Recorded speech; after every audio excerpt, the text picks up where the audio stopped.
Hey everybody, this is Joe. Thank you for watching my Giga Texas construction update video. Hey everybody, it's 23 December 2022, just before Christmas, and I had hoped to be able to fly for you today and show you what Giga Texas looked like just before Christmas. Unfortunately, as you can see here, Mother Nature had her own plans.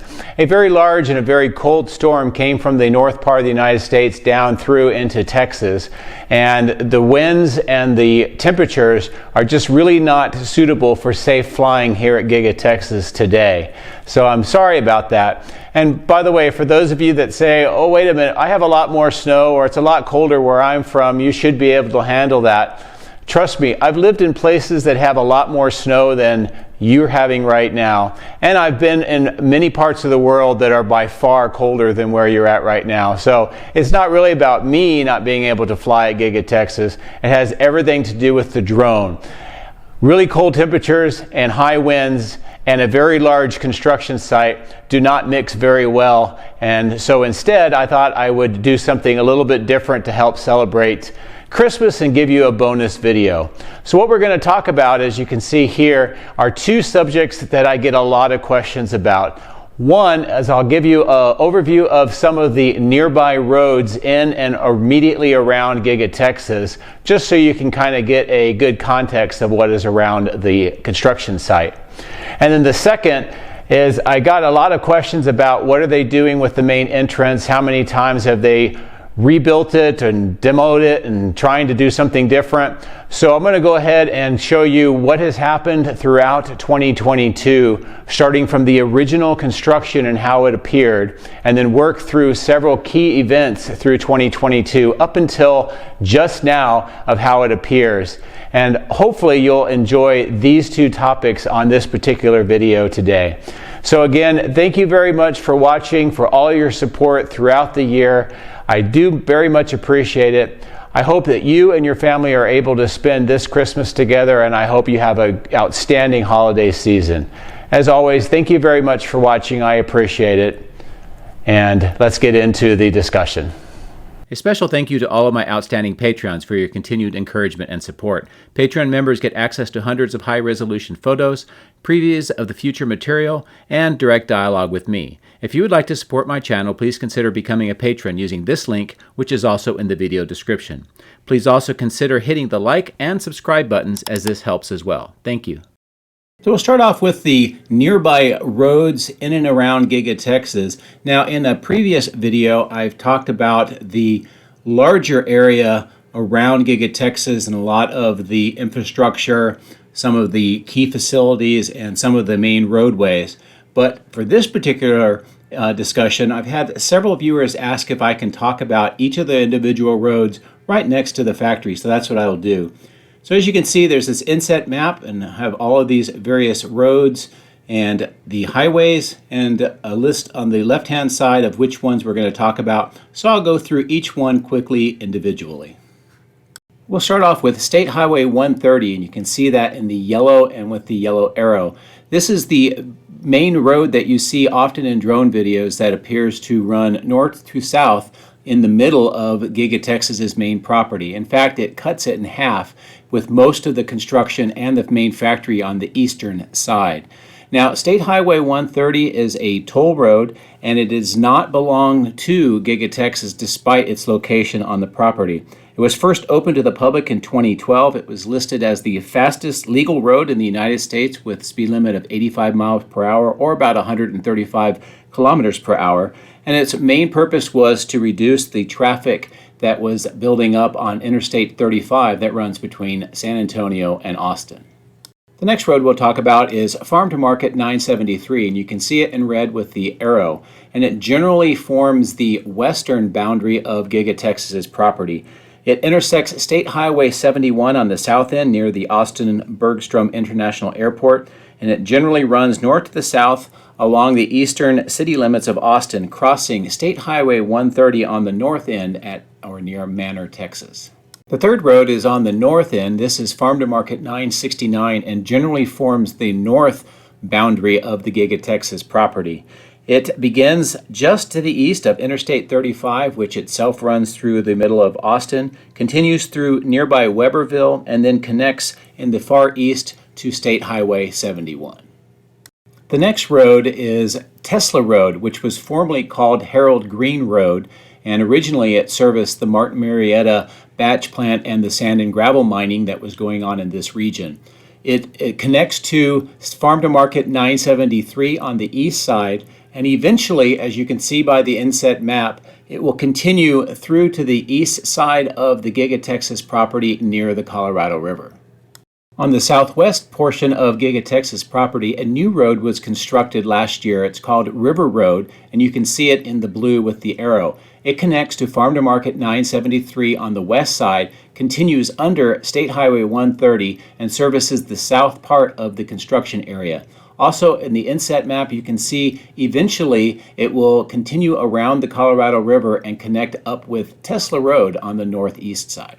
On the north end of the Giga Texas property runs Gilbert Road. This goes through the northeast portion of the property, but it is not part of Giga Texas at all. And you can see in the image on the left about what that looks like. It's just north of those two large rectangular fields and in and around the area where the north logistics lot is permitted to begin construction soon. The final noteworthy road that I want to talk about is Falwell Lane, and you can see it's just south of the Colorado River and it runs underneath State Highway 130. This is the road that also leads to the power plant and the water treatment plant just south of Giga Texas. So there you have it. I'm trying to help answer one of the more frequent questions that I get about the roads in and in the nearby vicinity of Giga Texas. So I hope that you enjoyed this presentation and the information that I presented, and also the illustrations to help give context to where all these roads are located. So now let's shift our focus to the second topic of today, and that is the West Main entrance and how much it has changed from its original construction in January 2022 throughout the year and what it looks like now, and also give a little bit of context to what we are seeing along the way. So back in the 5th of January 2022, this is how the main entrance on the west side appeared during the initial construction. You can see the frames for the main doors. You can see that there were no stairs at that time. And you can also see a very substantial second floor that was originally constructed across this entire portion of the building. In fact, it was contiguous across the width and the length of this section of the building. And as you can see, it bifurcated that iconic angled window that we now know as the main entrance. To give a little bit more perspective, I'll use grid maps throughout the discussion, and here it shows you where in the factory on the ground floor we are looking right now, and that black rectangular section is how the original entrance was configured at that time.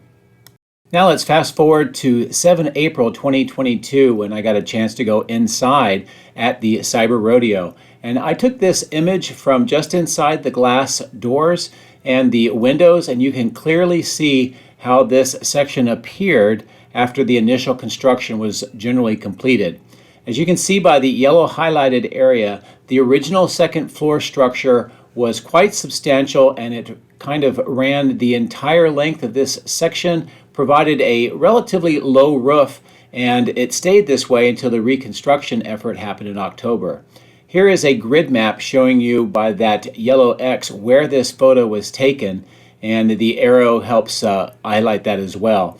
That red section that you see is how this portion of the building inside appeared at that time per the grid map. This image was also taken at Cyber Rodeo on the 7th of April, but it gives you a different perspective just inside the glass doors, looking a little bit more towards the southeast. And what you can see is that the second floor is contiguous across the width and the length of this very open section of the factory at that time. And with the highlighted section I have right here on the video, this is the part that has been cut away to make a new mezzanine. Also, this entire section is being reconfigured right now to become General Assembly Lines 2 and 3 in this area. Also, this purple highlighted area shows you that a temporary wall was installed that shortened the entire width of this section as you look towards the east. And as you can see by the grid map, where I took the photo, and that highlighted red section shows how, with that wall that they installed with that purple highlight, how this portion of the factory appeared at that time in the construction process.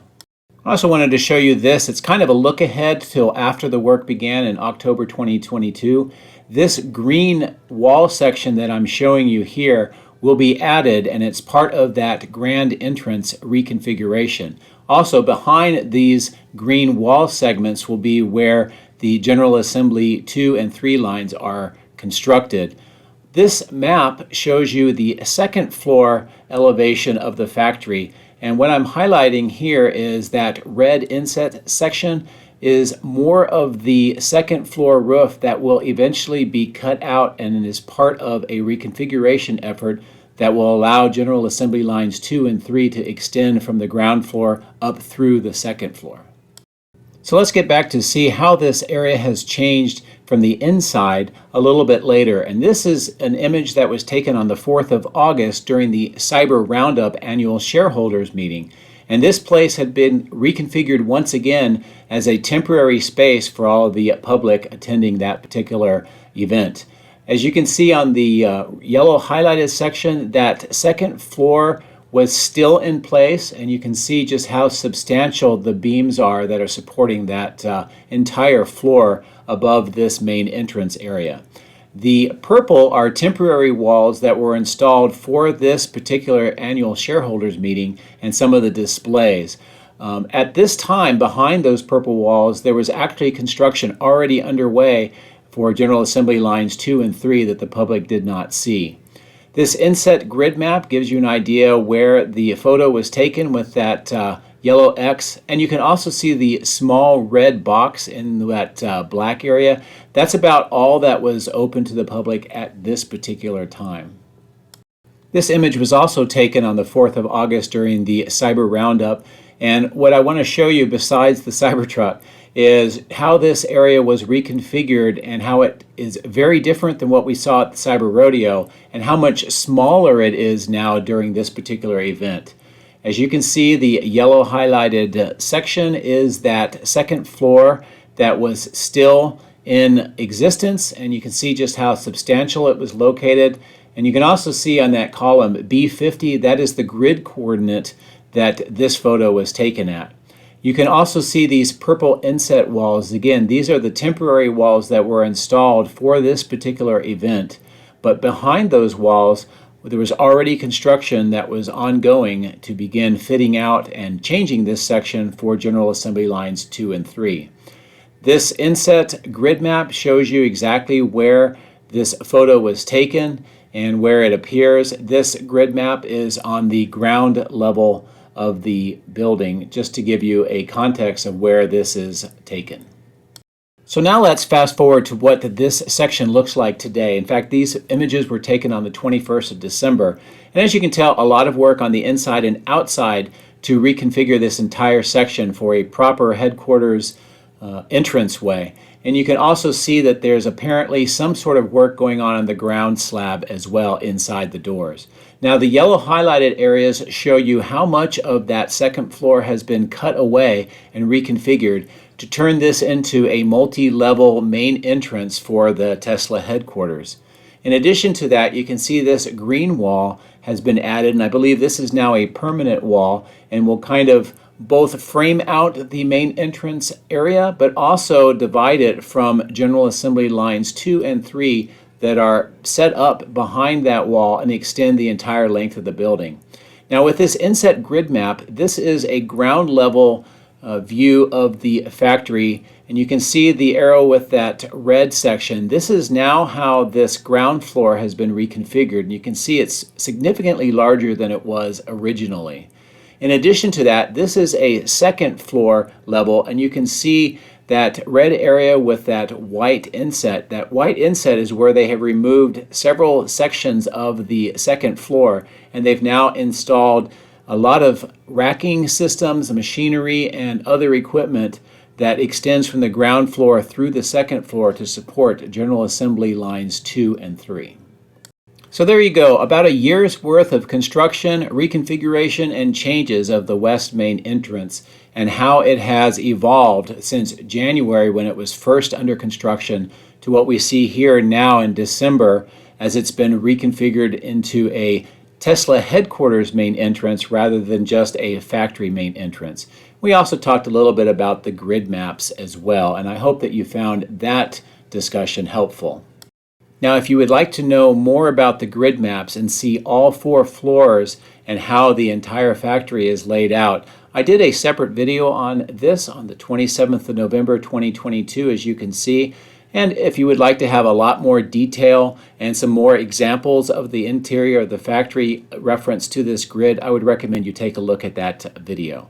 As always, thank you very much for watching. I hope that these 2 subjects were helpful and informative. And as always, have a Merry Christmas.